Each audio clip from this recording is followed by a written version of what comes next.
السلام علیکم ورحمۃ اللہ۔ جی ناظرین، ایک نئی ویڈیو کے ساتھ آپ کے سامنے حاضری ہوئی ہے۔ اس ویڈیو میں ہم آپ کو بتائیں گے نماز پڑھنے کا مکمل طریقہ کہ ہم نماز کس طرح پڑھیں تو ہماری نمازیں قبول ہوں گی۔ جو آج کل ہماری نمازیں قبول نہیں ہو رہی، اس کی علامت یہ ہے کہ ہم سے گناہ نہیں چھوٹ رہے، ہماری دعائیں نہیں قبول ہو رہی۔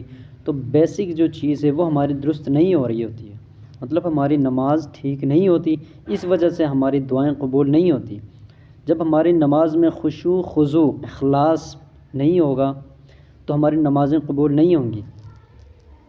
اللہ کے رسول کا فرمان ہے، آپ علیہ الصلوۃ والسلام نے فرمایا کہ نماز میں چوری کرنے والا شخص سب سے بدترین چور ہے۔ صحابہ کرام نے پوچھا، یا رسول اللہ نماز میں کس طرح چوری کرے گا؟ تو آپ علیہ الصلوۃ والسلام نے فرمایا کہ وہ رکوع سجود وہ صحیح طریقے سے ادا نہیں کرے گا تو ایسی نماز پرانے کپڑے میں لپیٹ کر اس کے منہ پر مار دی جائے گی قیامت کے دن، اور نماز بد دعا دیتی ہے اس بندے کو کہ اللہ تجھے بھی ایسا ہی برباد کرے جیسے تو نے مجھے ضائع کیا اور برباد کیا۔ تو محترم دوستوں، مختصر ویڈیو میں آپ کے سامنے انشاءاللہ تعالی میں نماز پڑھنے کے جو آداب ہے، جن باتوں کا ہمیں خیال رکھنا چاہیے کہ ہمیں نماز میں کس طرف کھڑا ہونا چاہیے، کس طرح کھڑا ہونا چاہیے، کہاں دیکھنا چاہیے، تو یہ میں آپ کے سامنے مختصراً بیان کروں گا۔ تو مکمل آپ نے ویڈیو دیکھنی ہے، اور آگے بھی اس طرح کی مزید ویڈیوز دیکھنے کے لیے ہمارے چینل کو سبسکرائب ضرور کیجئے، بیل آئیکن کے اوپر ضرور کلک کیجئے تاکہ سب سے پہلے ہماری طرف سے آنے والی ویڈیو آپ تک پہنچ سکے۔ تو محترم دوستو، جیسے میں نیت کرتا ہوں 2 رکعت نماز پڑھنے کی، جب ہم نماز پڑھنے کے لیے کھڑے ہوتے ہیں نا، تو سب سے پہلے ہم نے یہ دھیان رکھنا ہے کہ ہم صاف ستھرے ہو، ہمارے کپڑے ٹھیک ہو، ہمارا بدن پاک ہو، ہم ناپاک نہ ہو۔ پہلے بیسک چیزیں تو آپ سب کو معلوم ہے کہ انسان کا بدن پاک ہو، کپڑے پاک ہو، تبھی اس کی نماز قبول ہوگی۔ تو محترم دوستوں، جب ہم کھڑے ہو جائیں گے نا، بالکل ہم نے سیدھے پورے وقار کے ساتھ کھڑا ہونا ہے، سیدھے کھڑا ہونا ہے۔ تو اللہ اکبر کہہ کر ہم نے ہاتھ باندھنے، جب ہم ہاتھ باندھیں گے تو ہم نے پھر ادھر ادھر ہمارا دھیان نہ جائے، کہاں ہمارا دھیان ہو، سجدے کی جگہ پر ہو۔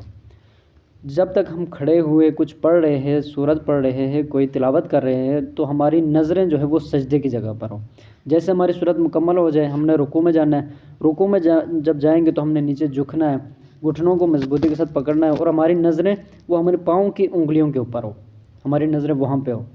سبحان ربی العظیم 3 مرتبہ پڑھیں گے، سمع اللہ لمن حمدہ ربنا ولک الحمد کہہ کر ہم کھڑے ہوں گے، تو بھی ہماری نظریں سجدے کی جگہ پر ہو۔ فوراً ہم نے نیچے نہیں جانا، تھوڑا کھڑا ہو کے پھر ہم نے نیچے سجدے میں جانا ہے۔ اب سجدے میں اللہ اکبر کہتے ہوئے سجدے میں جانا ہے۔ تو ناظرین، سجدے میں ہم نے کہاں نظر رکھنی ہے؟ اپنی آنکھیں، نظریں کہاں رکھنی ہے؟ وہ ناک کے اوپر، ہماری ناک کے اوپر ہماری نظریں ہوں۔ سبحان ربی الاعلیٰ 3 مرتبہ یا 5 مرتبہ یا 7 مرتبہ پڑھ کے اللہ اکبر کہہ کے پھر کھڑا ہونا ہے، بیٹھنا ہے، پھر دوسرا سجدہ کرنا ہے، پھر ہماری نظریں ناک کے اوپر ہو، سبحان ربی الاعلیٰ 3 مرتبہ یا 5 یا 7 مرتبہ، پھر ہم نے کیا سجدے سے اٹھنا ہے۔ اس طریقے سے اگر پوری نماز میں ہمارا طریقہ یہ رہے تو انشاءاللہ تعالی ہماری نماز میں خشوع خضوع پیدا ہو، تو ہماری نمازیں قبول ہوں گی، ہماری دعائیں بھی قبول ہوں گی۔ تو محترم دوستو، انتہائی اہم پیغام ہے، یہ سب کے لیے ضروری ہے۔ صدقہ جاریہ کی نیت سے ہمارے چینل کو بھی سبسکرائب کریں اور اس کو آگے بھی شیئر کریں۔ تو جو آپ کی رائے ہے وہ آپ کمنٹ میں ہمیں بتا سکتے ہیں، ہم سے پوچھ سکتے ہیں، انشاءاللہ اس کے اوپر ہم مزید ویڈیوز بنائیں گے۔ تو تب تک کے لیے میں اجازت چاہوں گا۔ السلام علیکم ورحمۃ اللہ۔